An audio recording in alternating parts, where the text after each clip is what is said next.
அப்பா பிதாவே, கோடி நன்றி அப்பா, கோடான கோடி நன்றி ஆண்டவரே. அந்த வேளையிலும் கூட தகப்பனே, எங்களை சுகபத்திரமாய் நீர் பாதுகாத்து கூட்டிக் கொண்டு வந்தபடியால் நன்றி சொல்லுகிறோம் ஆண்டவரே. எங்களோடு இடைப்பட்டு கொண்டிருக்கிறபடியால் நன்றி. இன்றைக்கும் கூட மீகா தீர்க்கதரிசன புஸ்தகத்திலே நீர் எங்களோடு இடைப்பட்டு கொண்டிருக்கிறபடியால் நன்றி கர்த்தாவே. எங்களை கொண்டு நீர் செய்ய நினைத்த எல்லா மகிமையான காரியங்களையும் நீர் செய்வீராக ஆண்டவரே. அந்த கரங்களில் எங்களை அர்ப்பணிக்கிறோம். இன்றைக்கு 2ஆம் அதிகாரம் மூலமாக எங்களுக்கு பேச போகிறீங்க ஆண்டவரே. எங்களை பலப்படுத்த போகிறீங்க, எங்களோடு பேச போகிறீங்க, எங்களை தைரியப்படுத்த போகிறீங்க, எங்களை நடத்த போகிறீங்க. கரங்களில் அர்ப்பணிக்கிறோம். கர்த்தர் நீர் நன்மையான காரியங்கள் செய்யுங்க. இயேசுவின் ரத்தம் ஜெயம். இயேசுவின் நாமத்தில் ஜெபிக்கிறோம் நல்ல பிதாவே, ஆமேன். இன்றைக்கும் மீகா 2ஆம் அதிகாரத்தை நாம் தியானிக்க போகிறோம். எல்லோரும் ஒரு அல்லேலூயா சொல்லாமா? அல்லேலூயா. எத்தனை பேர் சந்தோஷமாக இருக்கீங்க? தீர்க்கதரிசிகளை ஆண்டவர் கொடுத்தது இஸ்ரவேலை பலப்படுத்தும்படியாக. தீர்க்கதரிசிகள் ரொம்ப ஸ்ட்ரிக்டாக இருக்க மாதிரி இருப்பாங்க, திட்டுவாங்க. ஏன் தீர்க்கதரிசிகளை தடி கொம்பு கொடுத்தா அடிக்க கூட அடிப்பாங்க. ஆனால் நீதிமானை தயவாய் குட்டட்டும் என்று தாவீது சொன்னது போல் இதெல்லாம் நமக்கு ரொம்ப அவசியம். இன்றைக்கி மீகா தீர்க்கதரிசி ஒன்றும் சாஃப்டாக ஜென்டலாக பொலைட்டாக நம்மக்கிட்ட பேச போகிறதில்ல, அவர் திட்ட போகிறார். ஆமென். தீர்க்கதரிசிங்கெல்லாம் ஆண்டவரோட ஆங்கிளில் பார்ப்பாங்க. நம்ம சர்ச்சில் விசுவாசியாக இருக்கும்போது சாதாரணமாக இருப்போம். ஆண்டவர் நம்மளை ஊழியத்துக்கு அழைச்சிட்டு ஒரு செல் லீடர் ஆன பிறகு கொஞ்சம் ஸ்ட்ரிக்டாக மாறுவோம். ஆண்டவர் மாதிரி மாற பார்ப்போம். ஏன் கரெக்ட் டைமுக்கு வர மாட்டேற, ஏன் சர்ச்சுக்கு வர மாட்டேற. பாஸ்ட் ஆகிட்ட பிறகு ரொம்ப ரொம்ப ஸ்ட்ரிக்ட் ஆகிடும். யாரோட கண்ணோட்டத்தில் பார்ப்போம்? ஆண்டவரோட கண்ணோட்டத்தில் பார்ப்போம். ஐயோ இந்த பிள்ளைங்க இப்படி கெட்டு போதே, இந்த மகன் ஜெபம் பண்ண மாட்டானே, இந்த மகன் பாட்டு பாட மாட்டாளே, அப்படிலாம் நம்ம பண்ணுவோம். அதுபோல் தான் தீர்க்கதரிசி மீகா பிஹேவ் பண்ண போகிறார். தீர்க்கதரிசி பேர் மறந்துடாதீங்க. என்ன பேருங்க? மீகா, மைக்கா. அந்த ஹீப்ரு எழுத்துக்கள் மெம் என்று சொல்கிற ஒரு எழுத்து, யோத் என்று சொல்கிற ஒரு எழுத்து, காஃப் என்று சொல்கிற ஒரு எழுத்து, ஹே என்று சொல்கிற 4 எழுத்து கொண்டு எழுதப்பட்டிருந்தான். மீகா 4 எழுத்து, மெம், யோத், காஃப், அடுத்தது நான் சொன்னேன் ஹே என்று சொல்கிற இந்த எழுத்துக்கள் கொண்டு எழுதப்பட்டது தான் இந்த மீகா. மீகாவுடைய அர்த்தம் என்னவென்றால், who is like the lord, தேவனை போன்று யார்? ஆமென். Who is like the lord. இஸ்ரவேலே, உன்னை சுற்றிலும் 7 விதமான ஜாதிகள் இருக்கிறார்கள். ஏத்தியர், எபூசியர், கானானியர், கிர்காசியர், அப்படி 7 விதமான ஜாதிகள். நீங்கள் பெருசாக வணங்குகிற அசீரியர்கள் இருக்கிறாங்க. அசீரியர்கள் வந்து ராஜாக்கள். அவங்க முன்னாடி நீங்கள் தாழ்ந்திருக்கீங்க. எகிப்தியர்கள் வந்து ராஜாக்கள், அவங்க முன்னாடி நீங்கள் தாழ்ந்திருக்கீங்க. பாபிலோனியர்கள் வந்து ராஜாக்கள், அவங்க முன்னாடி நீங்கள் தாழ்ந்திருக்கீங்க. ஆனால் உன் ஆண்டவரை காட்டிலும் அவர்கள் பெரியவர்கள் அல்ல, அப்படி என்பது தான் இதனுடைய அர்த்தம். Who is like the Lord. Me என்றால் ஹூ என்று அர்த்தம். ஹூ. கா என்றால் ஆஸ். ஆமென். இந்த வார்த்தை மீகாவில் மீகா அப்படின்னு முடியல, மீகால் இன்னும் முடிஞ்சிருக்கும். மீகேல் அப்படின்னு முடிஞ்சிருக்கணும். மீகால் அப்படின்னு யாருன்னா பேர் படிச்சிருக்கீங்களா? யாருங்க? தாவீதுடைய ஒய்ஃப், சவுலுடைய மகள். ஓகே. அப்போ மீகா என்பது முடியல, ஏல் அப்படின்ற எழுத்தோடு சேரும். ஏல்னா ஆண்டவர். ஏல்ன்ற பேர் மறக்கூடாது. ஏல், இஎல்னு போட்டால் யாருங்க? ஆண்டவரை குறித்து. அப்போ கர்த்தரை போன். ஏல் என்றால் காட். மீனா ஹூ, கானா லைக். Who is like the Lord அப்படின்ற பேர் தான் ஐயாவுக்கு கொடுக்கப்பட்டிருக்குது. தீர்க்கதரிசிகள், பெரிய தீர்க்கதரிசிகள், சிறிய தீர்க்கதரிசிகள் இருக்கிறாங்க பைபிளில். பெரிய தீர்க்கதரிசிகள், சிறிய தீர்க்கதரிசிகள். பெரிய தீர்க்கதரிசிகள் வந்து 4 பேர் தான். ஏசாயா, எரேமியா, எசேக்கியேல், தானியேல். அவங்களாம் யார்? பெரிய தீர்க்கதரிசி. ஆளுங்க பெரிய சைஸாக இருப்பாங்க, இல்லை பணக்காரங்க பெரியவங்க, அப்படி இல்லை, பெரிய புஸ்தகம் எழுதியிருக்காங்க. அதனால் அவங்கள என்ன சொல்கிறோம்? சொல்லுங்கள் என் கூட. பெரிய தீர்க்கதரிசிகள். ஆனால் சிறிய தீர்க்கதரிசிகள் சின்ன புஸ்தகம் எழுதுனால அவங்களுக்கு மைனர் ப்ராஃபட்ஸ்ன்னு பேருங்க. பெரிய புஸ்தகம் எழுதுனவங்களுக்கு என்ன ப்ராஃபட்ஸ்ன்னு பேர்? Major prophets. சின்ன புஸ்தகம் எழுதுனவங்களுக்கு மைனர் ப்ராஃபட்ஸ். பெரிய புஸ்தகம் ஏசாயா, எரேமியா, எசேக்கியேல், தானியேல். சின்ன புஸ்தகம் படிக்கிறவங்களுக்கு ஓசியா, யோவேல், ஆமோஸ், ஒபதியா, யோனா. யோனாக்கு அப்புறம் தான் மீகா வருது. மீகா, நாகும், ஆபகுப், செப்பனியா, ஆகாய், சகரியா, மல்கியா. இவங்களாம் சின்ன தீர்க்கதரிசிகள். இது ஆக்சுவலாக நம்ம பார்த்தோன்னா சின்ன தீர்க்கதரிசிகள், பெரிய தீர்க்கதரிசிகள் அப்படின்னு நம்ம படிக்கிறோம். ஒரு தீர்க்கதரிசி ஒரு ஏரியாவிலேருந்து தீர்க்கதரிசனம் சொல்லியிருக்காங்க. அதை பற்றி நம்ம இன்றைக்கி பார்க்க போகிறதில்ல. ஆனால் சிலது எது அவசியப்படுதோ அதை நான் இன்றைக்கி சொல்வேன். யோனா தீர்க்கதரிசி பார்த்தோம்னா அவர் யூதா நாட்டிலேருந்து போல பெரிய நாட்டில் இஸ்ரேலேருந்து போகிறார். ஒரு மேப், அந்த மேப்பு பார்த்தா அந்த இஸ்ரேல் என்ற நாடு 3 ராஜாக்கள் காலத்தில் ஒன்றா இருந்துச்சு. 12 பேர். ஆபிரகாமுடைய வம்சம் எத்தனைங்க? 12. ஆபிரகாமுக்கு ஒத்த பையன் பேர், ஆபிரகாம் பையன் பேர் மறந்துட்டியா? ஈசாக். ஈசாக் பையன் பேர், 2 பசங்க, ஏசா, யாக்கோப். யாக்கோப்புக்கு எத்தனை பிள்ளைங்க? 12. இல்லை, இந்த 12 பேருமே ஆண்டவர் ஆசீர்வதிச்சிட்டார். 12 சின்னதாக இல்லை, 12 குடும்பமாகி 12 கோத்திரமாகி 12 நாடாயிடுச்சு இப்போ.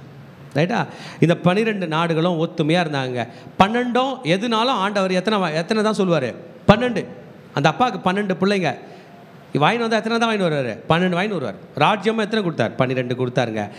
முதல் ராஜாவும் 12 பேருக்கு தேர்வு செஞ்சார். ஒரு பேர் சவுல் ராஜா, மறக்கக்கூடாது. முதல் ராஜா பேர் என்ன பேருங்க? சவுல். 2வது தாவீது ராஜா. 3வது சாலமோன் ராஜா. 3வது ராஜாவுக்கு அப்புறமா ராஜ்யம் 2ஆக பிரிஞ்சிருச்சிங்க. ஏதோ உட்பூசல், பிடித்து பேசுகிறதுக்கு, ஒத்து பேசுகிறதுக்கு பெரியவங்க இல்லை. அதனால் என்ன ஆயிடுச்சு? உடஞ்சிருச்சு. 6 தான் உடஞ்சிருக்கணும். ஆனால் அது அப்படி உடையலை. 10 தனியாக, 2 தனியாக உடஞ்சி. அந்த மேப்பு போட்டிருப்பாங்க பாருங்கள். அந்த மேப் போட்டிங்களாப்பா? அந்த மேப் நீங்கள் பாருங்கள். அந்த மேப்போட கலர் நீங்கள் பாருங்கள். ஒன்று மேலே உள்ள அதுனா கலர் சொல்லுவோம், லைட் எல்லோ. எல்லோ தானே அது? இல்லை, எல்லோ ப்ரௌன் என்ன சொல்லுவீங்க அந்த கலரு? மேலே உள்ளதா கிங்டம் ஆஃப் இஸ்ரேல் பெய்ச் கலராக, கீழே உள்ள கிங்டம் ஆஃப் ஜூடா எல்லோ. அந்த மேலே உள்ளது பாருங்கள் எவ்வளோ பெருசாக இருக்குது, கீழே உள்ளது பாருங்கள் எவ்வளோ சின்னதாக இருக்குது. அந்த ப்ளூவில் நீங்கள் பார்க்குறது நைல் நதி. ஒரு சைடு செங்கடல், ஒரு சைடு சவக்கடல், டெட் சி, ரெட் சி. சரியா? இதான் இந்த மேப்பு. அந்த பெருசாக இருக்குது பாருங்கள் பீச் கலரில், அதுதான் இஸ்ரவேல். என்ன பாருங்க? மஞ்சள் கலரில், எல்லோ கலரில் இருக்கிறது யூதா. ஆக்சுவலாக எல்லாமே சேர்ந்து தான் இஸ்ரவேல். இந்த 10 பேர் பிரிஞ்சு போனாங்க பாருங்கள். பேரையும் தூக்கிட்டு போயிட்டாங்க, கொடியும் தூக்கிட்டு போயிட்டாங்க. இனிமேல் இஸ்ரேல் யார்? அவங்க தான். இந்த 2 பிரிஞ்சு போச்சு. இந்த 2 தான் இனிமேல் யூதான்ற பேரில் இருக்க போகுது. என்ன பேருங்க? யூதா. இன்றைக்கும் இவங்க தான் இருக்கிறாங்க, யூதர்கள் அப்படின்ற பேரில் இருக்கிறாங்க. அப்போ ரூபனியர் நானாங்க, காத்தியர் நானாங்க, லேவியர் நானாங்க, வேறு என்னென்ன பேர் இருக்குது, சிமியோன் நானார் அப்படின்னு தெரியாத அளவுக்கு என்ன ஆகிட்டாங்க. இப்போ யூதர்களும் பெஞ்சமினும் மட்டும் அந்த இடத்துல நின்ட்டாங்க. யூதர்களுக்கு ஒரு குட் நியூஸுங்க, அவங்க கையில் எருசலேம் தேவாலயம் இருக்குது. அதனால் என்ன இருந்தாலும் ஆண்டவருடைய ஆலயத்துக்கு போயிடுவாங்க. அந்த மீதி பேருக்கு ஆலயம் இல்லைங்க. அவங்க என்ன பண்ணிட்டாங்கன்னா, மேலே இந்த மேப்பில் மேலே ஒரு பொன் கண்ணுக்குட்டியும், எருசலேமுக்குள்ளே இந்த மஞ்சளுக்குள்ளே இஸ்ரேல் யூதா நாட்டுக்குள்ளே வர இடத்துல ஒரு பொன் கண்ணுக்குட்டியை வச்சுட்டாங்க. ஊர் ஜனங்க அப்படி மேல் பக்கமாக போனாலும் பொன் கண்ணுக்குட்டி கோயில் தாங்குது. எருசலேமுக்கு போகலான்னு வந்தாலும் என்ன தாங்குது? அன்னையிலேருந்து அப்படியே பொன் கண்ணுக்குட்டி வணங்குறவங்கன்னு பேர் வாட்டாங்க. இவங்க பேர் என்ன பேருங்க? இஸ்ரவேல். இஸ்ரவேல் என்றால் தேவனோடும் மனுஷனோடும் போராடி மேற்கொண்டவன் என்ற அர்த்தம். அவங்க பேர்லேயே தேவன் பேர் இருக்குது. ஆனால் என்னத்தை வணங்குறாங்க? பொன் கண்ணு. இப்போ யூதா ராஜ்யம் சின்னதாகுது. நீங்கள் பார்த்தீங்கன்னா சில ஆண்டுகள் தாக்கு பிடிச்சாங்க. எவ்வளோ ஆண்டுகள் நான் உங்களுக்கு சொல்ல போகிறேன் பாருங்கள். இவர்களுக்கும் அவர்களுக்கும் பிரச்சனை வரும்பொழுது இவர்களும் அவர்களும் தாக்கு பிடிக்க போகிறாங்க. கொஞ்ச நாள் தாக்கு பிடிக்க போகிறாங்க. எவ்வளோ நாள் தாக்கு பிடிச்சாங்க? நம்மளுடைய டைம் லைனை நீங்கள் அடுத்த வருஷம், இந்த வருஷம் 2025, அடுத்த வருஷம் போனீங்கன்னா 2026, ரைட்டா? அப்படியே மைனஸில் போனீங்கன்னா 25, 24, 23, 20, 90, 80 அப்படி வரும்ல, மைனஸில் வரும்ல. அப்படியே ஜீசஸ் கையில் போயிடுவீங்க. முதல் நூற்றாண்டு போனால் யார் கையில் போயிடுவீங்க? ஜீசஸ்லேருந்து அப்படி போகும்போது மைனஸில் தான் போகும். எப்படி போகும்? மைனஸில், ப்ளஸ் ஆகாது. ஓகே, அங்கேருந்து நான் வருதுன்னா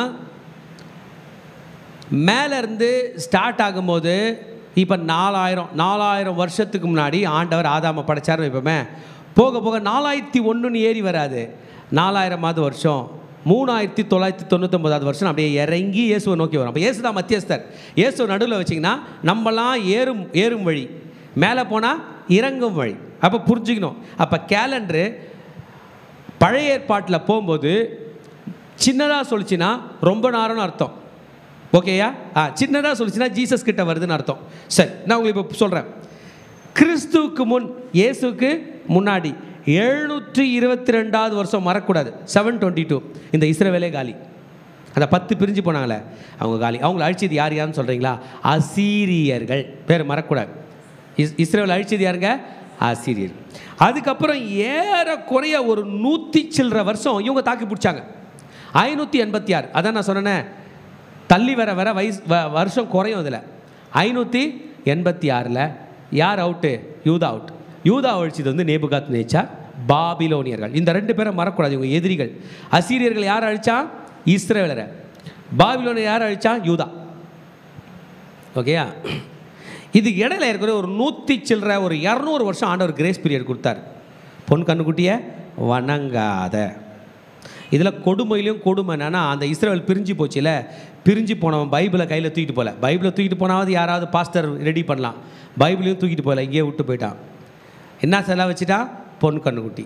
அடுத்தது ரூல் பண்ணது யூதர்கள் இல்லை, எப்பிராயிமியர்கள் ரூல் பண்ணாங்க. யாருங்க? எப்பிராயிமில் என்ற இருக்கிறதுல எரோபயாம் என்ற பேர், அவனை மறக்கூடாது. என்ன பேருங்க? சில பேர்லாம் மறக்கூடாது. யாருங்க? அந்த கெட்டவன், அந்த துஷ்டன் தான் இஸ்ரவேலில் தான் சுயநலத்துக்காக என்னத்தை கொண்டு வந்து வச்சான்? பொன் கண்ணுக்குட்டி. அவனுக்கு பயங்க, நம்ம இப்போ ஃப்ளூக்கில் ராஜாவாகிட்டோம். அந்த 10 பேர் கோச்சிக்கிட்டு போனாங்கல்ல சிவில் வாரில், அவனை கூப்பிட்டு ராஜாவாகிட்டாங்க. தாவீது பிள்ளைங்களாம் எனக்கு வேணாம், யார் ராஜா வந்தாலும் பரவாயில்லன்னு வேலைக்காரனை ராஜாவாகிட்டாங்க. அந்த ஃப்ராடு யோசித்தான், வருஷத்தில் எத்தனை முறை ஆலயத்துக்கு போனோம்? 7 முறை போனோம். 3 முறை போய் எவ்வளோ நேரம் தங்குவாங்க? 7 நாள் தங்குவாங்க. போனால் திரும்பி மாறிட்டாங்களா எப்படின்ட்டு, எருசலேம் கோயிலுக்கெல்லாம் போகாத, பொன் கண்ணுக்குட்டிக்கு போ. மோசே காலத்திலே பொன் கண்ணுக்குட்டியில் என்ன பண்ணாங்க? குடித்து நிர்வாணமெல்லாம் ஆடினாங்க. நீ என்ன பண்ணலான்னு திருப்பினா பாருங்க, ரொம்ப நாள் தாக்கு பிடிக்கலங்க, அந்த ராஜ்யம் அழிஞ்சு போச்சு. யார் கையில்? அசீரியர்கள் கையில். சிலை வழிபாடு கர்த்தருக்கு முற்றும் பிடிக்காத ஒரு விஷயம். இதனால் இஸ்ரவேலுடைய வீழ்ச்சிக்கு காரணமே அதுதான். ரைட்டா? அடுத்தது யார்? யூதா. இப்போ உங்களையே என்ன நினச்சிப்போம்? எத்தனை பேருக்கு ஆண்டவர் ரொம்ப பிடிக்கும்? அப்போ நம்ம இஸ்ரவேலில் இருக்கிறதா வச்சுப்போம். உங்கள் ராஜா பேர் ஆகாப்பு, அவங்க ஒய்ஃப் பேர் ஏசபேல். ராஜா பேர் என்ன பேர்? ஆகா. ஒய்ஃப் பேர் ஏசபேல். ஏற்கனவே பொன் கண்ணுக்குட்டி கூட மல்லு கொடுத்துட்டுருக்கோம். அந்த ஏசபேல் கல்யாணம் பண்ணி வந்து பாகால்னு புதுசாக ஒரு கோயில் கொண்டு வருது, ஜனலாம் அங்கே போகுதுன்னு வச்சுப்போம். என்ன பண்ணுவீங்க? 2 ஆப்ஷன் இருக்குது. ஒன்று, நீங்கள் மட்டும் தனியாக ஆண்டவரை கும்பிட்றது பண்ண முடியாது. ஏன்னா அப்போ பைபிள் இல்லை. ஆலயத்துக்கு போனால் தான் ரப்பாய்மார்கள் சொல்லி தருவாங்க. ஆலயமே இல்லை. எல்லா ஆண்டவருடைய ஜப ஆலயங்களையும் ப்ரே பண்ணுற இடத்தையும் பாகாலுடையதாக மாற்றிட்டா. அவள் வந்தால் பாருங்கள், அவங்க சாமியாம் பாகால், அதை கொண்டு வந்து ஆக்கிட்டா. ஏற்கனவே ஊரெல்லாம் பொன் கண்ணுக்குட்டி கோயில், இப்போ என்ன வந்துருச்சு? பாகால் வந்துச்சு. 2 ஆப்ஷன் இருக்குதுங்க. ஒன்று, அவங்களோட போராடி சாகிறது, ஏன்னா ஆண்டவருடைய பிள்ளைனாலே கொலை செய்கிறா. இல்லைனா யூதாவுக்கு ஓடி வந்துடுறது. யூதாவில் என்ன இருக்குது? டீபோர்ட்டேஷன். எனக்கு வேலை கட்சி விசா வாங்கிக்கின்னு எருசலேமுக்கு போகலாமான்னு யூதாக்கு அப்படி நிறைய பேர் வந்துட்டாங்க. ஆனால் தீர்க்கதரிசிகள் வந்து படாத பாடு இல்லை. 1000 பேர் இருக்கிற இடத்துல நீ போய் ஊழியம் பண்ணு ஆண்டவர் சொல்ல மாட்டார். ஒருத்தர் கூட இல்லாத கிராமத்துக்கு போகும் தான் உன்னை அழைச்சிருக்காரு. இங்கே சர்ச்சில் வந்தால் ஜாலியாக இருக்கும், அங்கே போனால் கூட சேர்ந்து ஜெபம் பண்ணுறதுக்கு ஆள் இருக்காதுல்ல. அப்படி ஒரு தீர்க்கதரிசி தாங்க மீகா. இப்போ புரிஞ்சுங்க, மீகா ஆண்டவர் ஊழியத்துக்கு அழைக்கிறாரு. மீகா ஊழியத்துக்கு வந்துட்டா. இந்த இன்ட்ரோடக்ஷன் தான் இவ்வளோ நேரம் எடுத்தேன். மீகா ஆண்டவரை ஊழியத்துக்கு அழைச்சார். மீகா வந்துட்டாவில். ஆமேன். அவரோட ஊர் பேர் வந்து மோரேஷேத்தா. காத்தூர். காத்து யார்? கோலியாத்தோட ஊர் காத்தூர். காத்தூர்லேருந்து கிட்ட வந்திருக்கிற ஒரு ஊர். அவருக்கு தெரியும் அந்த 10 கோத்திரம் யார் தான்? நம்மளோட அண்ணன் தம்பி. கரெக்டாக? ஆனால் எப்படி இல்லை? சரியில்லை. நம்ம வீட்டில் ஒரு அண்ணன் தம்பி குடிகாரனா கெட்டவனா தான் யோசிப்போம், வச்ச அவன் அப்படி போயிட்டானே. அது போல் வருத்தம் யாருக்கு? மீகா தீர்க்கதரிசி. யூதாவில் வாழறாரு. ஆனால் ஆண்டவர் கூப்பிட்றாரு, எங்கே போ? எருசலேமுக்கு, மன்னிக்கும் இஸ்ரேலுக்கு ஊழியத்துக்கு போ.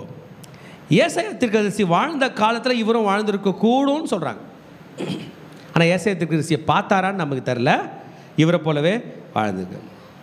ஆனால் ஊழியத்தை ஸ்டார்ட் பண்ணிட்டாருங்க. இவரோட வேலை மக்கள்கிட்ட போய் பேசுகிறார். பேசுனா நாட்டில் நியாயம் இல்லைங்களா? நான் இல்லை, முக்கியமான விஷயம் கவனிக்கணும். நான் இல்லை, நியாயம் இல்லை.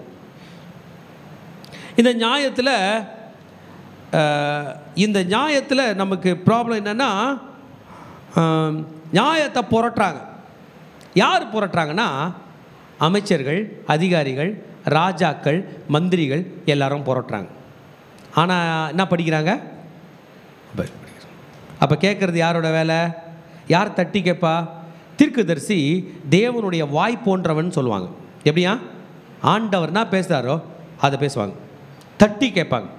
நம்மக்கிட்ட கூட நிறைய பேர் இருப்பாங்க, எல்லாம் வாய முடின்னு போகும்போது ஒருத்தர் என்ன பண்ணுவாங்க, நின்று பார்த்துருக்கீங்களா, தட்டி கேட்பாங்க. ஏன் இப்படி ஆகுது, என்ன இது? அவங்கள பார்த்தா நமக்கு பிடிக்காது. ஈஸியான ஒரு வழி எடுப்போம், இந்த ஆளை காலி பண்ணிட்டாண்ணா, நம்ம அலாரமை தூக்கி போட்டு வச்சிட்டாண்ணா அப்படின்வோம். அலாரமை தூக்கி போட்டு வச்சா நல்லதா கெட்டதா? சொல்லுங்கள், நல்லதா? ஹாஸ்பிட்டலுக்கு ஐசியூவில் போகிறீங்க, ஐசியூவில் கிக்கி கி கிக்கி கி கிக்கி கி கி கி கி கி கி கி கி கி கி டிக் டிக் டிக் நிறைய சவுண்டு கேட்கும், பார்த்துக்கிறீங்களா? எதுக்குடா அந்த சவுண்டெல்லாம்? மெயின் ஆஃப் பண்ணுறா, ஆஃப் பண்ணுறீங்களா? ஒன்றையும் அலர்ட் பண்ணுது. அப்படி தான் தீர்க்கதரிசி, அப்படி தான் தீர்க்க தரிசனம், அப்படி தான் நம்ம லீடர்ஸ். உங்களை பார்த்து யாராவது ஒருத்தர் ஏன் இப்படி பண்ணுற அப்படின்னு கேள்வி கேட்டாங்கன்னா அவங்களுக்கு அடி பண்ணிங்க, அது உங்களுக்கு நல்லது. அப்படி கேட்கறதுக்கு ஆள் இல்லைன்னா நம்ம அனாதைன்னு அர்த்தம். இஸ்ரவேலே, நீ அனாதை இல்லை, உன்னை கேட்பதற்காக கர்த்தர் தம் தீர்க்கதரிசிகளை அனுப்புகிறார்.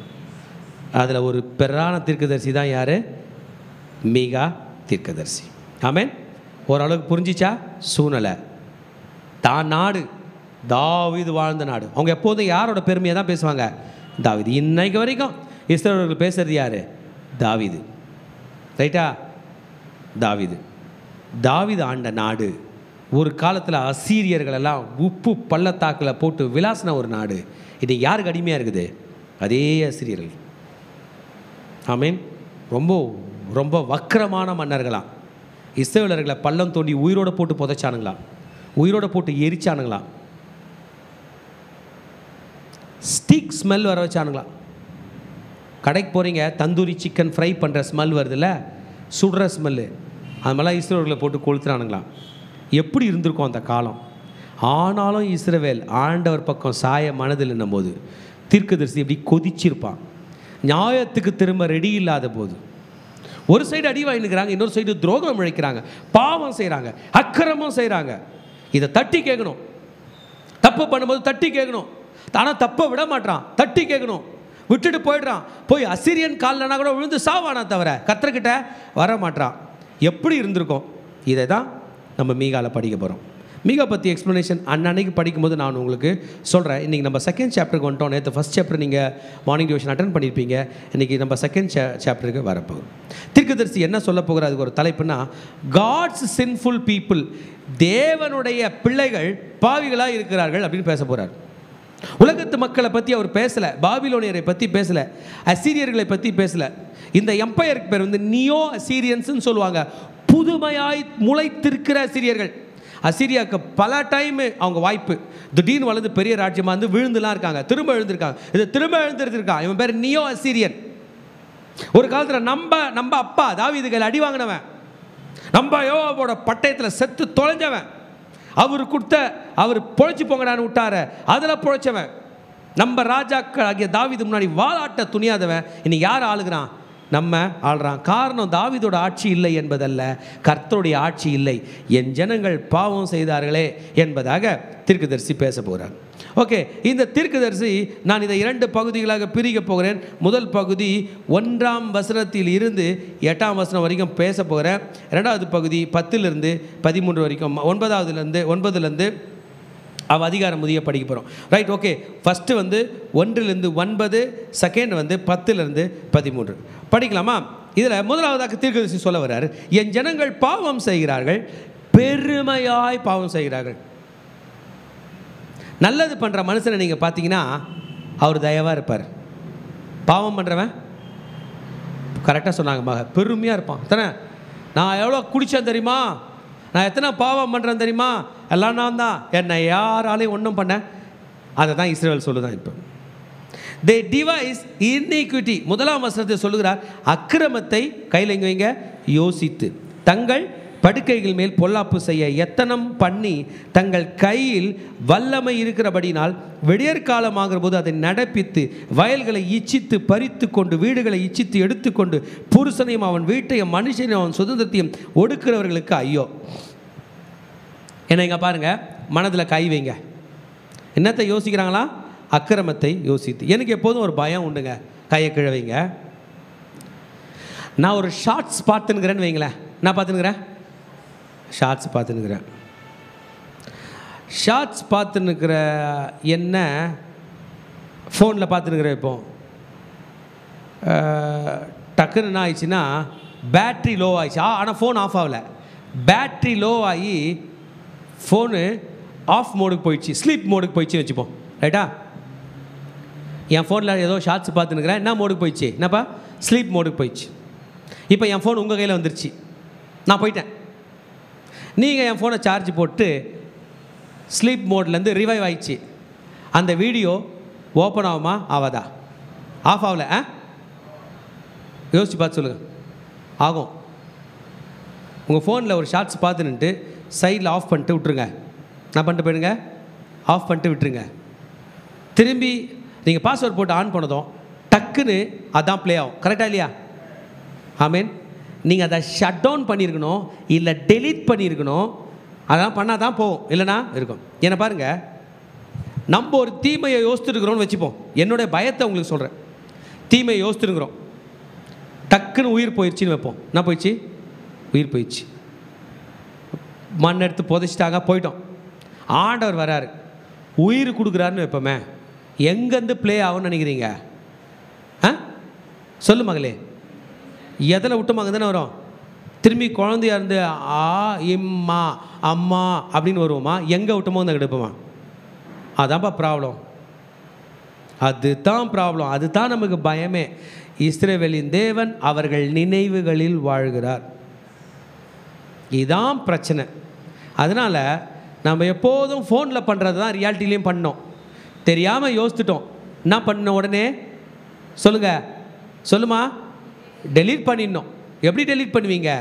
இயேசுவின் ரத்தத்தினால. அவ்வளோதான். இயேசப்பா சிம்பிளாக சொன்னார். நீ ஏன் பார்த்தன்னு கூட சொல்ல, நீ ஏன் அப்படி பண்ணன்னு கூட அவர் கேட்கல. என் ரத்தத்தினால் உன் பாவங்களை கழுவிக்கொள். இயேசுவின் ரத்தம் சகல பாவங்களை நீக்கி நம்மை சுத்திகரிக்கும்.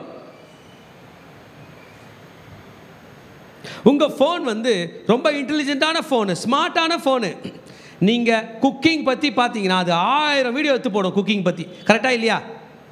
ஆனால் ஹிஸ்ட்ரி எல்லாம் டெலீட் பண்ணிட்டீங்கன்னா, உங்கள் ஃபோனோட மெமரி எல்லாம் டெலீட் பண்ணிட்டீங்கன்னா திரும்பி ஃபஸ்ட்லேருந்து வரும். அப்படி தானே? ஏன் நம்ம நைட்டு படுக்கும்போது அந்த ப்ரேயர் பண்ணிட்டு படுக்கக்கூடாது? சாமி, நான் தப்பாக யோசிச்சேன், இனி யோசிக்க சொல்லுங்கள், மாட்டேன். இருந்தாலும் செத்தா நல்லாயிருக்கும், இவனை எப்படி மாட்டலான்னு நினச்சேன், இனி செய்ய மாட்டேன். நான் உன்னோட ஆலயம் ஆண்டவரே, நீ என்னை பார்த்துக்கோ. ஹல்லேலூயா. ஆமென். யாரோட ஆலயமாக நம்ம இருக்கிறோம்? இதை தான் தீர்க்கதரிசி சொல்ற. இஸ்ரவேலே, நீ அவருடைய ஜனமாச்சே. இஸ்ரவேலின் துதிகளில் அவர் வாசம் செய்கிறாராமே. உங்களை எத்தனை பேர் இஸ்ரவேல்னு உங்களை நினச்சிக்கிறீங்க? நீங்களாம் இஸ்ரவேலர்கள் தானே. எதுக்கு வராரு நம்ம வீட்டுக்கு? நம்முடைய துதிகளில் வாசம் செய்யும்படியாக கர்த்தர் வருகிறார். ஐயோ, என் பிள்ளை ஒரு 100 சோத்திர பலி இட மாட்டாளானா நம்ம உட்காந்து சண்டை போட்டுக்கிறோம்.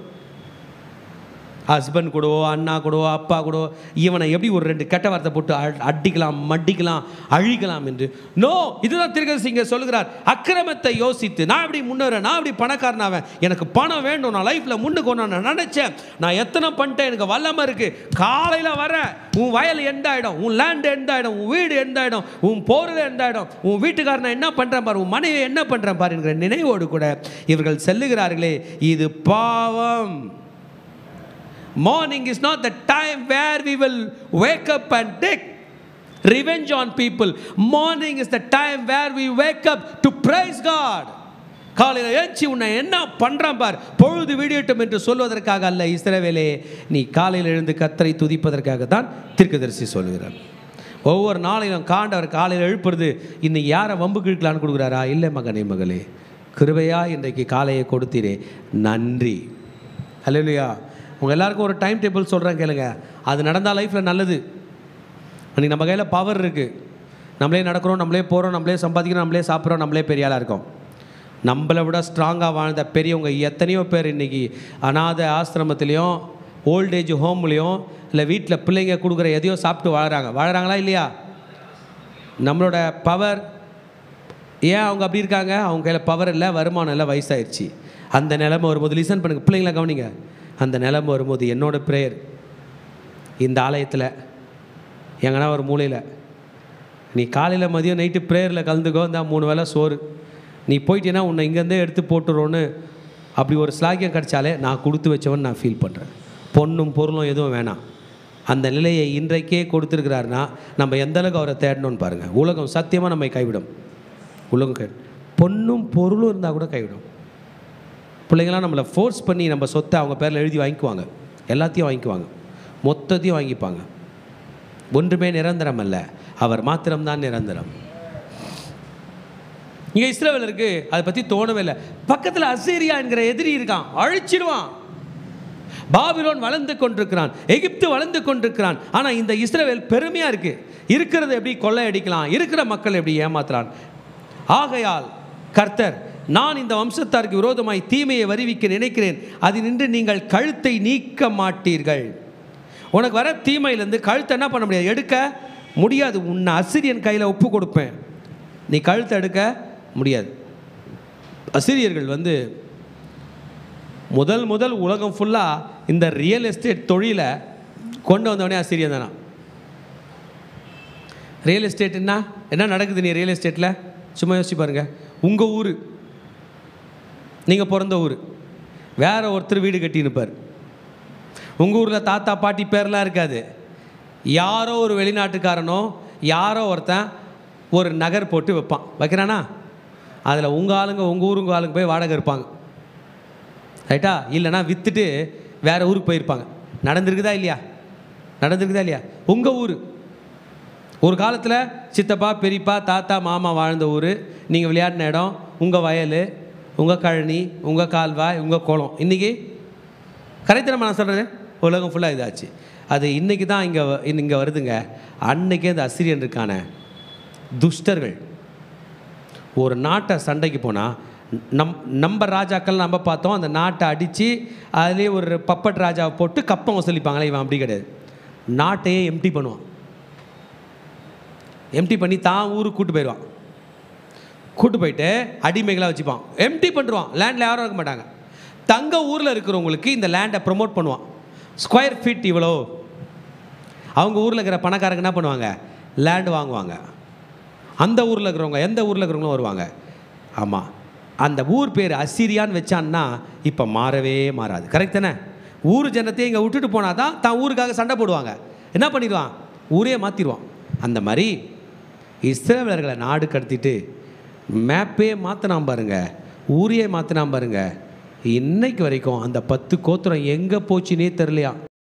ஹிஸ்ட்ரியில் போய் பாருங்கள், த லாஸ்ட் 10 ட்ரைப்ஸ், தொலைந்து போன 10 கோத்திரங்கள். என்னவா? இந்த 10 கோத்திரத்தில் நிறைய ராஜாக்கள் இருந்தாங்க, பிரம்மாண்டமான ராஜாக்கள் தான், ஸ்ட்ராங்காலாம் இருந்துக்கிறாங்க, பணக்காரலாம் இருந்துக்கிறாங்க. ஆனால் ஆண்டவர் அவனுங்களை அப்படி ஒரு ராஜா இருந்தான், அவன் பேர் ஒம்ரி. ஆகாப்புன்னு ஒருத்தன் மறக்கூடாது, எரோபியாம் தான் பொன் கண்ணுக்குட்டி, ஆகாப் தான் பாகால். இந்த ஒம்ரி பேர் மறக்கூடாது. அந்த ஒம்ரின்றவன் தான் சமாரியான்னு ஒரு ஊர் கட்டுறான், ஒரு சிட்டி கட்டுறான். அவன் சொல்கிறான், என்னடா இஸ்ரேல்னா எருசலேம் தான் தலைநகரா, அப்போ யூதா கையில் எருசலேம் இருக்குல்ல, நான் அதோட ஸ்ட்ராங்காக கட்டுறேன் பாருன்னு பவர்ஃபுல்லாக சமாரியான்னு ஒரு ஊர் கட்டினான், பட்டணம் கட்டினான். எருசலேம்க்கு ஈக்குவலாக அது பட்டணம். அதனால தான் அந்த ஊர்லேருந்து அதுக்கப்புறம் சிதறடிக்கப்பட்டு போயிட்டாங்க எல்லாரும். அந்த ராஜாக்கள் வாழ்ந்த காலத்திலே வந்துச்சு. அதுக்கப்புறம் சிதறடிக்கப்பட்டு போயிட்ட பிறகு அந்த தொலைந்து போன இஸ்ரவேலர்கள்லாம் தான் பேரே மாற்றிக்கிட்டாங்க. இஸ்ரவேலர்னு சொல்ல மாட்டாங்க, சமாரியர்னுவாங்க. அதுதான் ஜீசஸ் வரும்போது பேர்னா தான் அந்த பெண் பேர், தண்ணீர் முல்ல வந்த பேர். ஆக்சுவலாக ஒரு இஸ்ரவேல பெண் தான். அவளை என்னான்னு சொல்லணும், இஸ்ரவேலில் ஏதோ ஒரு கோத்திரம்னு சொல்லணும். அவளுக்கே தெரில அவளோட ட்ரைபு. அவள் தெளிவாக அவளுக்கு தெரியுது, நிற்கிறது யூதன், அவர் யார், இயேசு. மீதி 12 சீஷர்கள் யூதர்கள் தெரியுது, ஆனால் தான் யாருன்னு தெரில, தன்னை சமாரிய நாட்டு ஸ்திரீ என்று சொல்லுகிறாள். இதுக்கெல்லாம் காரணம் யார், அசீரியன். நம்மளோட ஐடென்டிட்டி மறைச்சிடுவான், நம்மளோட கிறிஸ்துவ அல்லாதபடி ஒரு நிமிஷம் பிரிச்சிடுவான், நம்மளை இல்லாமல் ஆக்கிடுவான். ஓ நீங்கள் கிறிஸ்டின், ஆமாங்க பிறக்கும் போது கிறிஸ்டின் குடும்பத்தில் பிறந்தா இன்றைக்கி இப்படி இருக்கேன், இன்றைக்கி இப்படி ஆகிட்டேன்னு சொல்கிற அளவுக்கு பிரிப்பான் அசிரியன். அதனால தான் ஐயா இப்போவே திட்ட ஆரம்பிக்கிறார். அது நடக்கும். இதெல்லாம் நடக்கிறதுக்கு முன்னாடி மீகா தீர்க்கதரிசியோட கண்டம்னேஷன் வருகிறது. Be careful. நீ கழுத்து உள்ள விட்டினா திரும்பி நீக்க மாட்டீர்கள். ஹல்லேலூயா. நீங்கள் மேட்டிமையாய் நடப்பதில்லை, அது தீமையான காலம். நீங்கள் மேட்டிமையாக நடந்துட்டே இருக்கிறீங்க. நான் சொல்ல சொல்ல திருந்த மாட்டீங்க. ஆனால் உனக்கு நீ மாற்ற ஒரு காலம் வரும். அந்த காலத்தில் நீ பெருமையாக கூட பார்க்க முடியாது. நீ மாட்டினது அந்நாளில் உன் பேரில் ஒப்பு சொல்லி நாம் முற்றிலும் பாழானும் நமது ஜனத்தின் சுதந்திரத்தை மாற்றி போட்டார். என்னமே அதை என்னை விட்டு நீக்கி போட்டார். நமது வயல்களை பிடுங்கி பகிர்ந்து கொடுத்தாரே என்று துயரமான புலம்பலாய் புலம்புவார்கள். இன்னொரு நடக்கலை. இன்றைக்கே சொல்கிறாரு, ஜனங்களுக்கு தனக்கு ஒரு தப்பு வருதுன்னு வைங்களேன், தனக்கு ஒரு விரோதி வரான்னு வைங்களேன், அவனை எவ்வளோ நேரம் திட்டுவாங்க? 5 நிமிஷம் திட்டுவாங்க, 10 நிமிஷம் திட்டுவாங்க. அப்புறம் யார் தெரியுமா திட்டுவாங்க? பிரதர், பாஸ்டர், அந்த ஆண்டவர் கூட கண்ணு இல்லை பாஸ்டர், இந்த ஆண்டவர் தான் என்ன கடன்காரன் ஆக்கினாருன்னு சொல்லுவாங்களா சொல்ல மாட்டாங்களா? எவ்வளோ வயல் வச்சுருந்தேன் தெரியுமா, அந்த கர்த்தர் தான் எல்லாம் அப்படின்வாங்க. நடந்திருக்கா? அதுதான் சொல்ல பாருங்க. கர்த்தர் எங்கள் வயல்களை பிடுங்கி போட்டார். கர்த்தர் பிடுங்கலை, இவங்களே இழந்தாங்க. யார் கையில்? அசீரியர்கள் கையில். நீ என்ன குறை சொல்லுவ? இஸ்ரவேலே, நீ என்ன குறை சொல்லுவ? உன் நிலங்கள்லாம் பாழா போச்சு, நீ என்ன குறை சொல்லுவ என்று மீகா தீர்க்கதரிசி மூலமாக வார்னிங் கொடுக்கிறார். Hallelujah. Warning, warning, warning. Amen. நம்ம ஆண்டவர் உங்களை எத்தனை பேர் இறக்க குணமுள்ள இருக்கிறீங்க? சரி, கொஞ்சம் பேர் கை தூக்குறீங்க. எக்ஸாம்பிள், உங்கள் பையனை நல்லா என்ன அடிச்சிங்க, தப்பு பண்ணிட்டான், அப்புறம் தண்ணி குடி அப்படின்னு குத்துக்கிறீங்க. குடிடா தண்ணி, ஜூஸ் குடி, அதுதான் இப்போ கொடுக்க போகிறார். அடியும் கொடுத்துனா கொடுக்க போகிறாரு. தண்ணி, ஜூஸ் கூட இல்லை, தண்ணி. போனவன் தான்ப்பா. இங்கே ப்ராப்ளம் தான். நம்ம பிரச்சனை பண்ணி மாட்டினது தான். இயேசு படாத பாடுபட்டு தான் நம்மளை காப்பாற்றுறார். நம்ம புரிஞ்சிக்க மாட்டோம். நம்ம என்ன ஹீரோ மாதிரி தப்பு பண்ணுறோம், வந்ததா ஹலோ போயிட்டு வட்டா அப்படின்னா சாத்தா விட்டுருவான்னு நினைக்கிறோம். இல்லை, Jesus has to fight. Jesus had a combat with the enemy. அவனோட நின்று போராடி தன் ஜீவனை கொடுத்து ஜெயித்தார். அவரோட கால் தூசிக்கு அவன் சமம் இல்லை. ஆனால் ஏன் அவன் கூட போய் எதிர்த்து நின்னார்? நமக்காக. இன்னைக்கு இந்த 10 கோத்திரம் பிரிஞ்சு போயிட போகுது.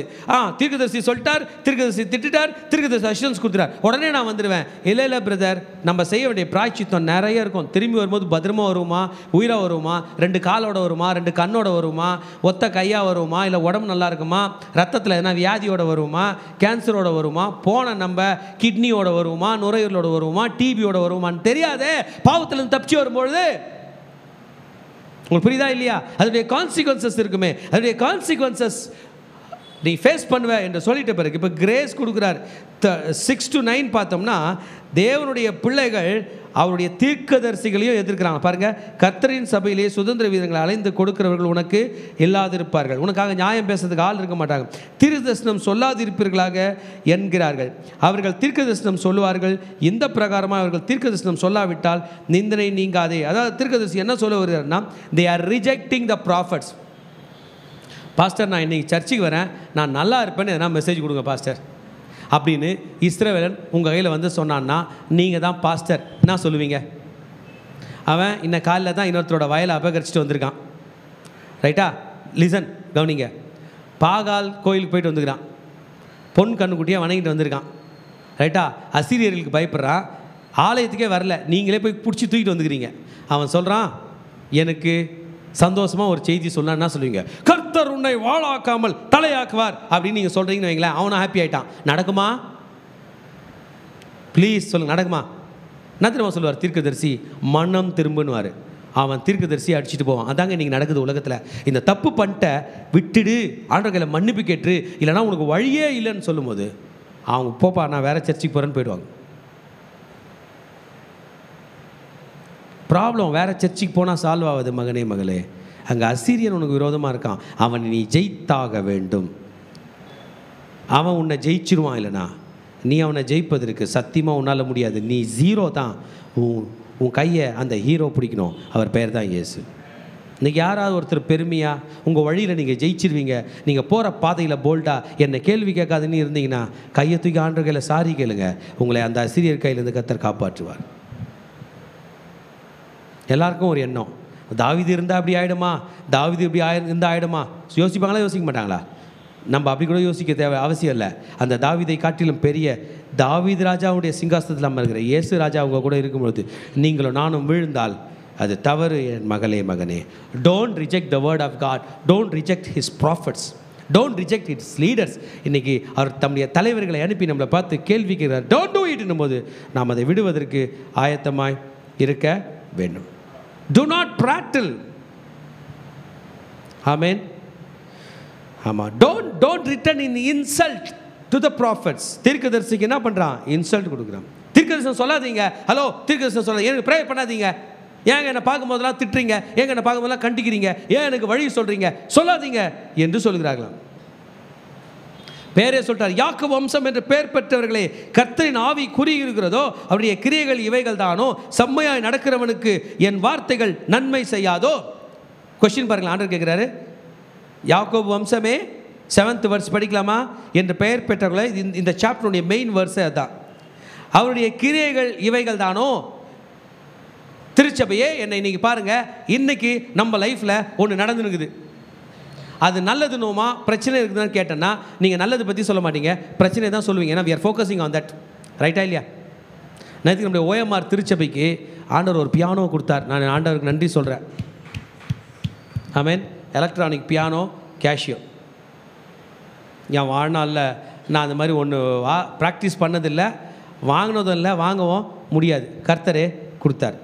எத்தனை நிமிஷம் இந்த மனசு அதுக்கு நன்றி சொல்லிச்சு, இல்லை எத்தனை நிமிஷம் என் கஷ்டத்தை நினச்சி. எங்கள் பிள்ளைங்க வந்தாங்க என் கூட, நான் கஷ்டத்தை தான் சொல்லணும். எவ்வளோ வேலை தெரியுமா, காலையில் 5 மணிக்கு எழுந்தேன், இது பண்ணேன் அது பண்ணேன்.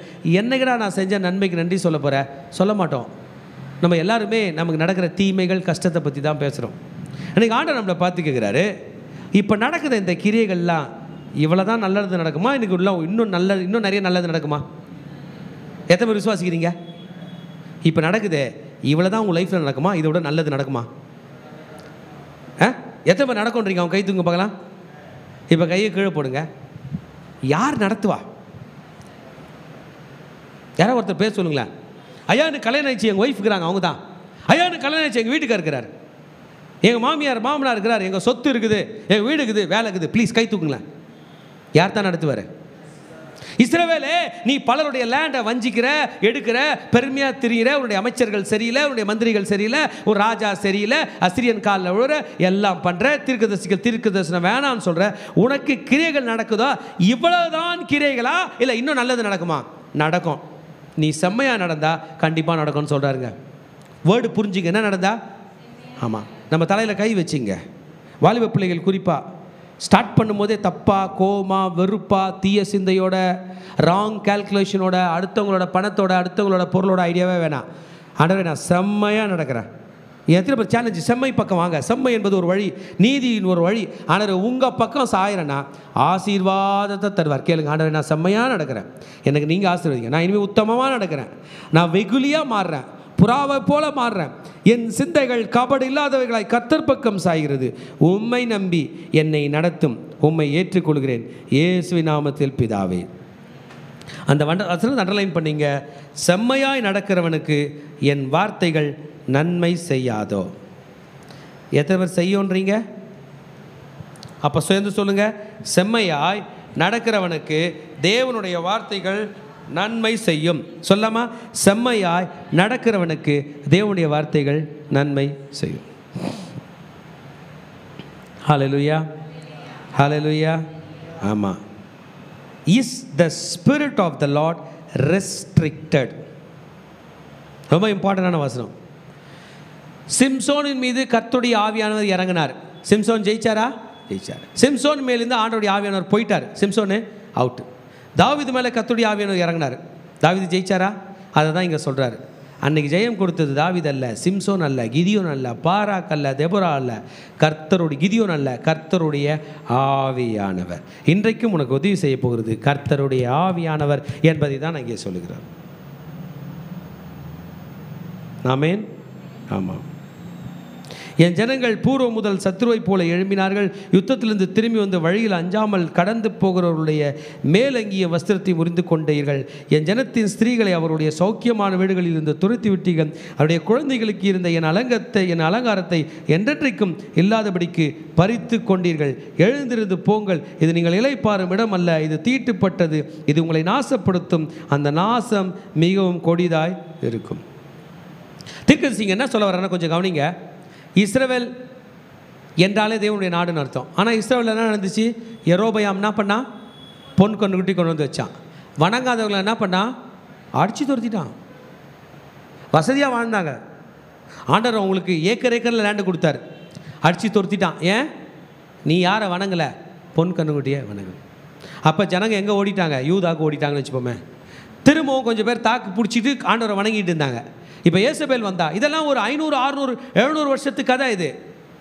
ஏசபேல் வந்தா. அவன் என்ன பண்ணா? வீடு வீடாக தேடி கர்த்தருடைய பிள்ளைகளை கொன்று குவித்தாள். தேடி தேடி she hunted down all the prophets of God. பண்ணி ரெண்டு கொடுத்தா. ஒன்று கர்த்தருடைய தீர்க்கதரிசி தான் சாவு, இல்லைனா வா ட்ரைனிங் கொடுக்குறான் பாகால் தீர்க்கதரிசியாக மாறு. இதை தான் இங்கே சொல்கிறார். சௌக்கியமாக இருந்த என் ஜனங்களை நீ துரத்தின,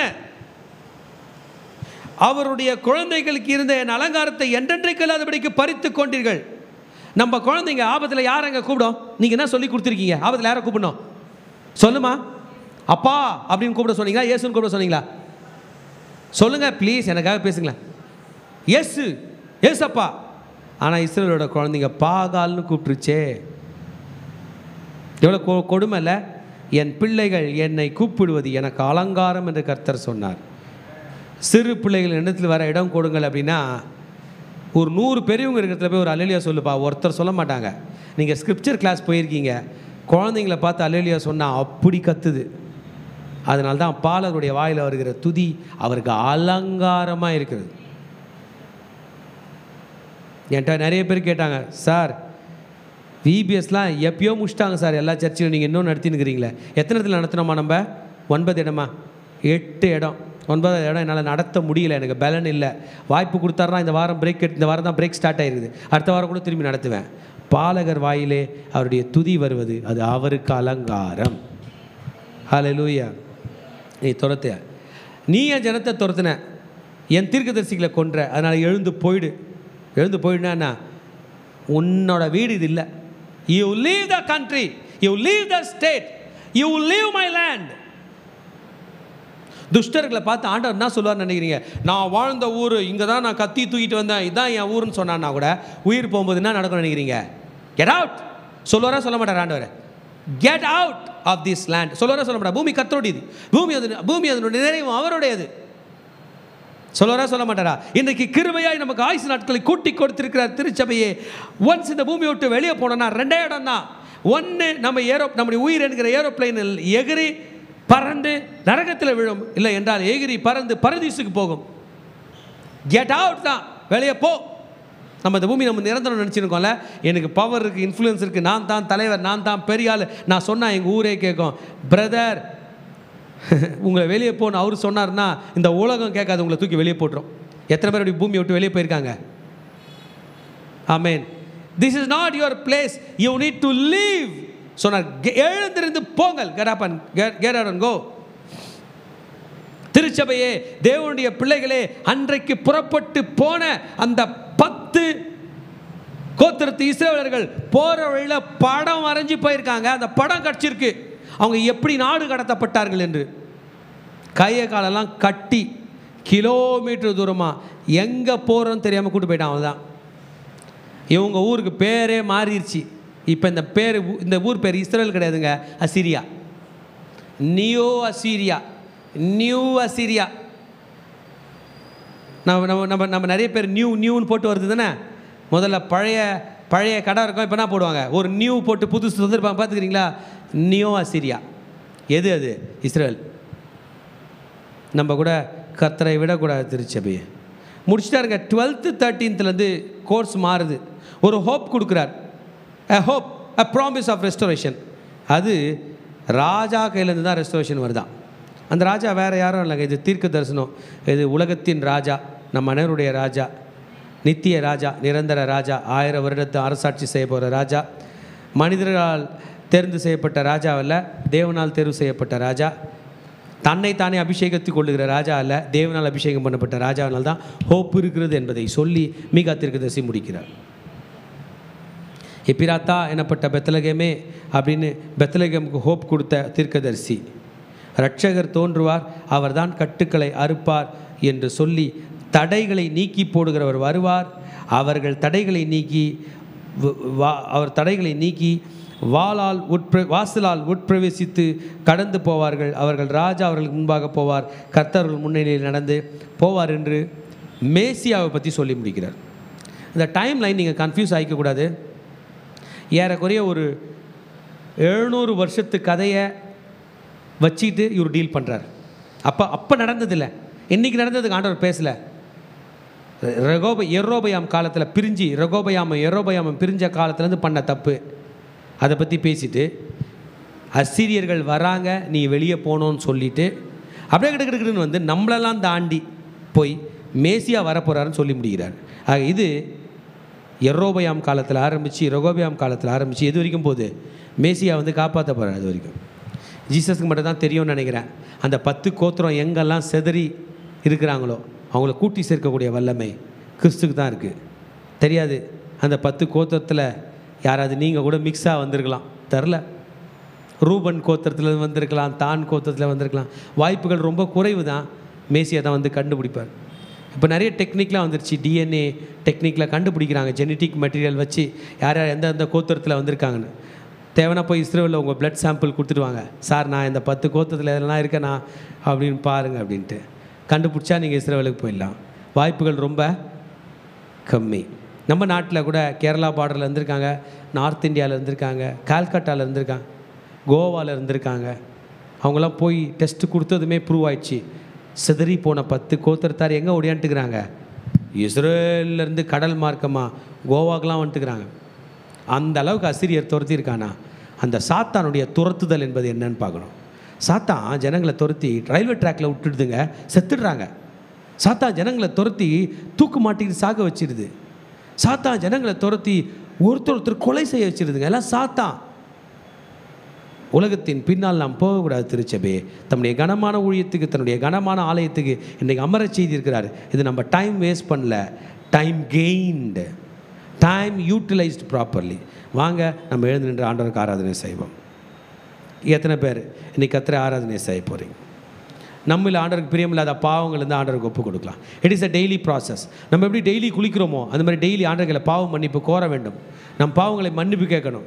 நம்ம எப்படி டெய்லி நம்ம தலை வாரி புது ட்ரெஸ் போட்டுக்கிறோமோ அதுபோல் ஆண்டவருடைய வசனத்தை படித்து நம்மை புதுப்பித்துக் கொள்ள வேண்டும். ஒருவன் கிறிஸ்துக்குள் இருந்தால் புது சிருஷ்டியாக இருக்கிறான், பழையவைகள் ஒழிந்து போயின, எல்லாம் புதிதாயின என்ற வசனப்படிக்கு நாம் நம்மை கர்த்தர் பக்கம் சார்ந்து கொள்வோம். கர்த்தர் நம்மை நடத்துவார். திருச்சபையை வாங்க நம்ம எழுந்து நின்று கர்த்தர் சந்நிதியிலே சரணடைவோம்.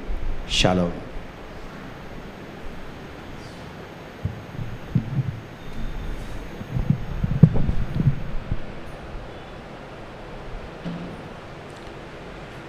எங்கள் அன்பின் தகப்பனே, இந்த வேளையில் உம்முடைய சமூகத்திற்கு நாங்கள் வருகிறோம்.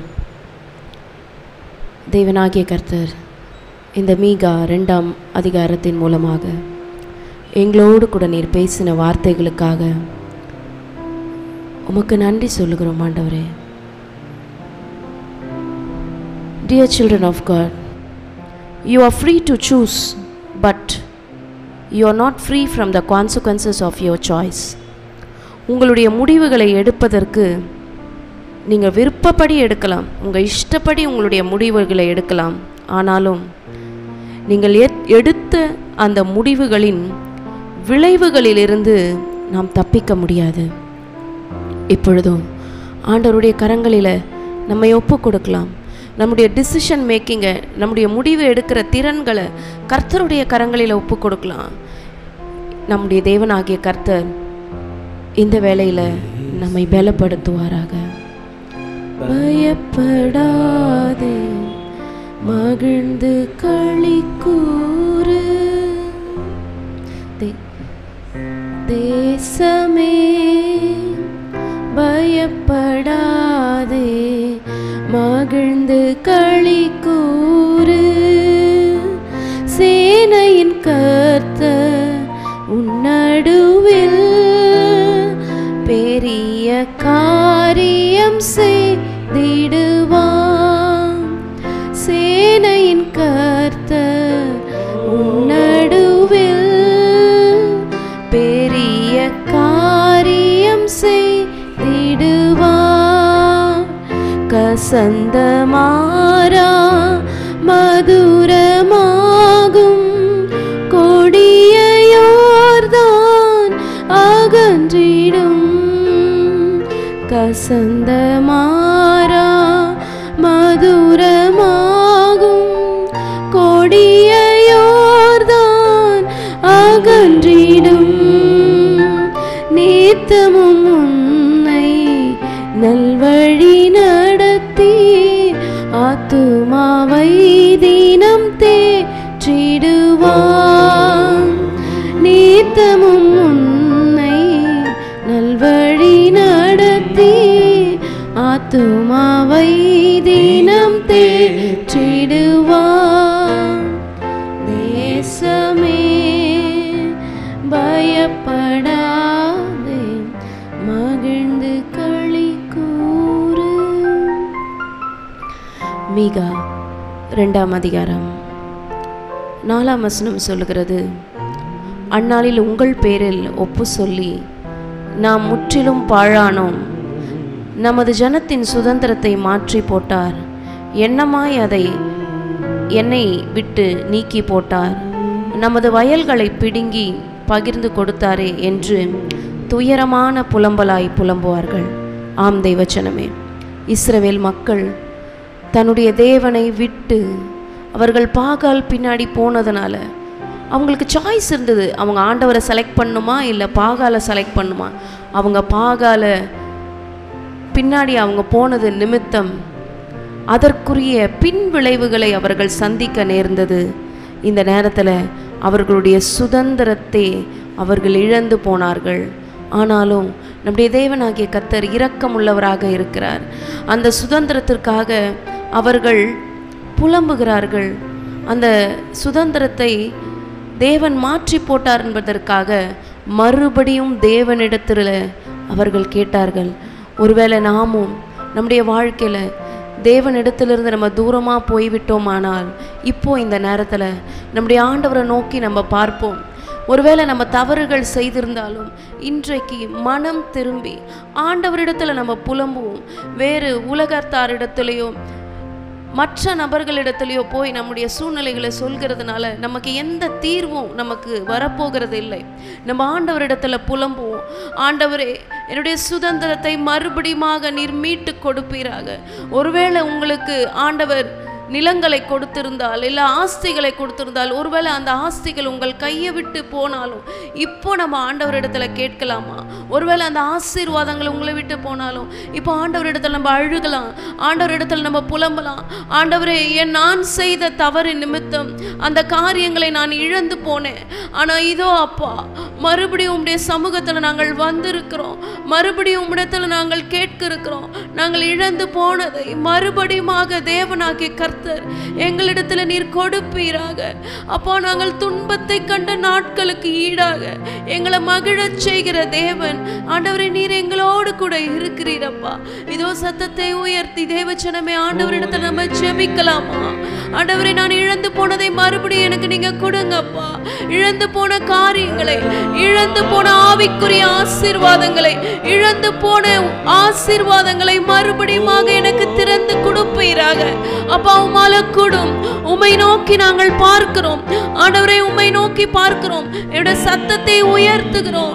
எங்கள் தேவனாகிய கர்த்தரே, மறுபடியுமாக அதை மறுசீரமைப்பு செய்வீராக, மறுசீரமைப்பு செய்வீராக. Lord, restore me, restore my life, give me back all my blessings, oh Lord.